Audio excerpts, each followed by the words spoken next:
Hey folks, good morning. Good Thursday morning. I've told you before, I think, I love Thursdays. Thursdays are kind of the wrapping up the work week. There's my naked boy. Well, he's not. You can't see the bottom half. So Thursdays are kind of like the wrapping up the end of the work week, and then the final preparation, the final push towards the weekend. Say hi, Lily. The camera's right here. Right there we go. All right. So yeah, July 23rd, Thursday. Man, we were almost done with July. That's crazy. We're just flying right through here. It's good to be with you. Ange and I, once we're done with this, we'll be hitting the road in just a few minutes to go to a wedding. I'm performing a wedding tomorrow for my cousin. And so I thought we'd start this morning with a couple of wedding jokes. How about we do that, huh? Do you know why the clergy or ministers or the officiants, do you know why they normally wear black to a wedding? Because they're in mourning. They're mourning. The mourning the loss of another man. So that's just, that's how that goes. Did you hear that one, Mom? I missed it. Oh, you missed it. All right.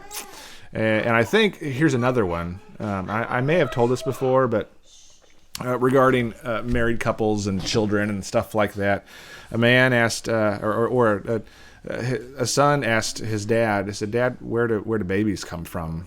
And he kind of, was like, "Well, I'll go ahead and tell you. Well, when God created the earth, He created man and woman, and and when they fall in love and they get married and then they have babies, and then that's how it just kind of keeps going like that." And he said, "Huh.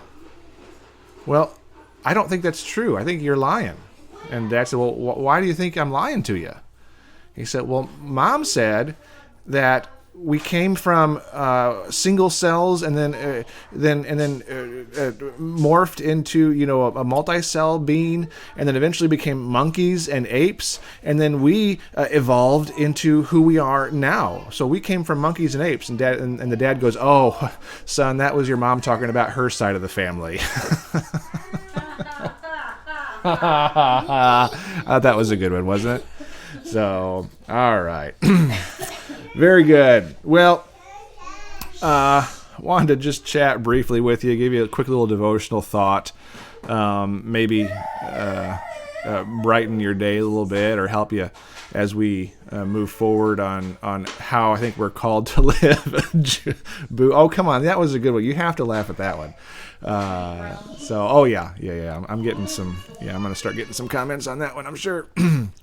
But when we go to, weddings or things like that, those lovey-dovey ceremonies, a very popular passage of Scripture that is always read, almost always, and you can probably tell me what it is right now, but it's the love chapter. It's 1 Corinthians 13, and it's all about this is what love is, and patient, kind, and we just go all through the song, and all that stuff. But we often forget that the writers of Scripture, those who are inspired by God to write down these words. So in this instance, in the book of Corinthians, the epistle of Corinthians, Paul, he did not write in chapter and verse. He wrote a letter. He wrote one letter. And so this is one letter, but we have gotten really good at segmenting and separating it apart. So I want to remind you that 1 Corinthians 13, as good as it is standing alone, is even better when you incorporate it into the rest of all that it is, because it's not just 1 Corinthians 13. We have to look at the whole context. And so if we go back just one chapter, 1 Corinthians 12, so maybe a thought earlier with where Paul was, he's talking about spiritual gifts and talking about how to live, and he's writing this letter to the Corinthians because there's been some arguing going on. Who's better? Who has more power in the church? Blah, blah, blah, all this stuff. And so he's going through this thing of life and all this junk. And he gets down to the very end of what we call chapter 12, kind of his last thought before he goes into this major thought of love and what love is, and telling us how to do all that stuff. And in 1 Corinthians chapter 12, here's our passage of Scripture for the day. This is what he says, and this is 1 Corinthians 12, or 31b, so only the second half of the passage. But it says, "But now let me show you a way of life that is best of all." This is in response to people arguing, fighting. Who has the better gifts? The better spiritual gifts? Is it the ones who have prophecy? Is it the ones who do healing? Is it the ones who are apostles or prophets or teach? Who is best? Who is better out of all these things? And so Paul goes on and talks about this, and he said, well, no, are we all apostles? Are we all prophets? Are we all teachers? Do we all have the power to do miracles? Do we all have the gift of healing? Do we all have the ability to speak in unknown languages? Do we all have the ability to interpret unknown languages? No, of course not. We don't all have these abilities. So we need to work together. We need to function together as one body, as one unit. And then he goes into this, "But now let me show you a way of life that is best of all." Now let me show you a way of life that is best of all. And then Paul goes into this wonderful passage about how love is the greatest way to live.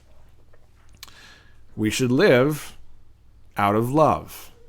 And he talks about how if we could speak in all the languages of earth and all kinds of angels, but don't love one another, but didn't love each other, we're just noise.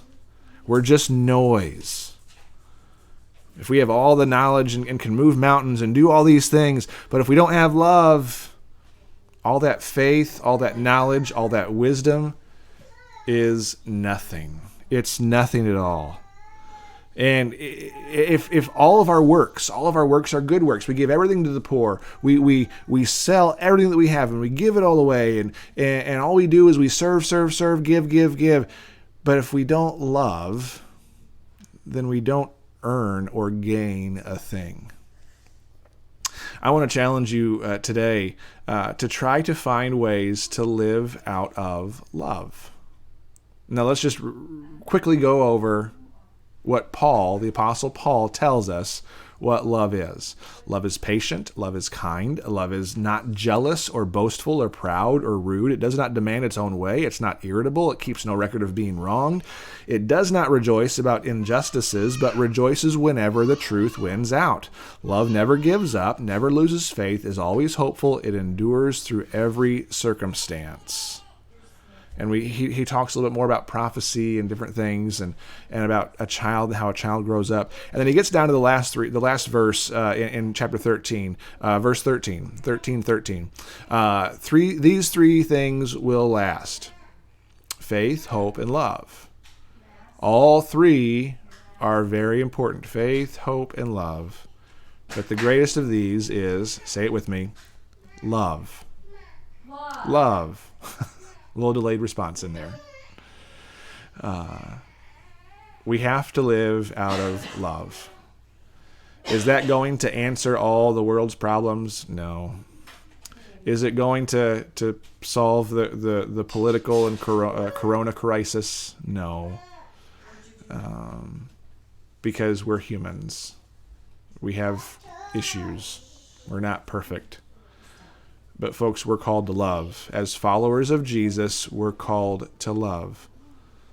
Love rejoices when truth happens, not when evil or injustices take place. Love is patient. That means we endure with all kinds of junk coming our way. Love is kind. We're kind to one another, regardless of how we might feel inside. We're nice. Folks, the world needs to see people just like that. We need to be agents of change through the love that Jesus gives, through the love that he demonstrates. All right? Well, guys, love y'all. I really do. I appreciate you guys. I'm looking forward to seeing you on Sunday. Don't forget, don't miss out this Sunday, 10:30. We are meeting in person, but if you choose not to, that is absolutely fine.